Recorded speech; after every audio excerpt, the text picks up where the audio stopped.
మే 12న బుధ పూర్ణిమ.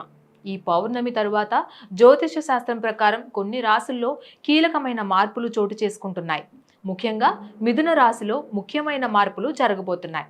వైశాఖ పౌర్ణమి తరువాత అంటే మే 14వ తేదీన బృహస్పతి మిథున రాశిలోకి ప్రవేశిస్తాడు. బృహస్పతి ప్రవేశంతో ఈ రాశిలో కొన్ని మార్పులు అనుకూలంగా ఉంటే, కొన్ని మార్పులు ఇబ్బంది కలిగించే విధంగా ఉంటాయి. బృహస్పతి మే 14న మిథున రాశిలోకి ప్రవేశించి జూన్ 1 వరకు అదే రాశిలో కొనసాగుతుంది. 15 రోజుల కాలంలో బృహస్పతి గ్రహం మృగశిర, ఆరుద్ర, పునర్వసు నక్షత్రాల్లో సంచరిస్తుంది. అంతేకాకుండా శని గ్రహం 9వ ఇంట్లో ఉండడం వలన మీరు అనుసరించే ధర్మంలో మార్పులు చోటు చేసుకుంటాయి. మానసికంగా ఇబ్బందులు ఎదుర్కొంటారు. విదేశీ ప్రయాణాలు వాయిదా పడతాయి. ఉన్నత విద్యలో సవాళ్లు ఎదురవుతాయి. బృహస్పతి ప్రభావం చేత కొత్త అవకాశాలు లభిస్తాయి. ఉద్యోగులకు ప్రమోషన్లు కూడా రావచ్చు. అయితే ఈ ప్రమోషన్లు శని ప్రభావం చేత కొంత ఆలస్యమయ్యే అవకాశం ఉంటుంది.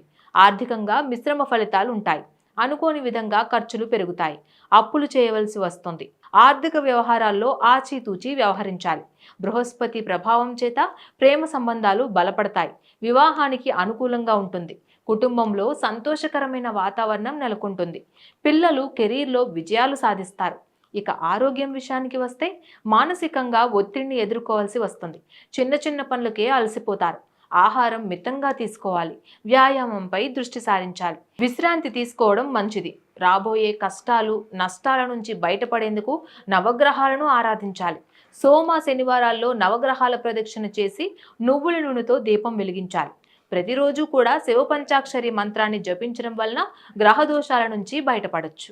Please subscribe to the channel and download the Politicos app from the links in the description.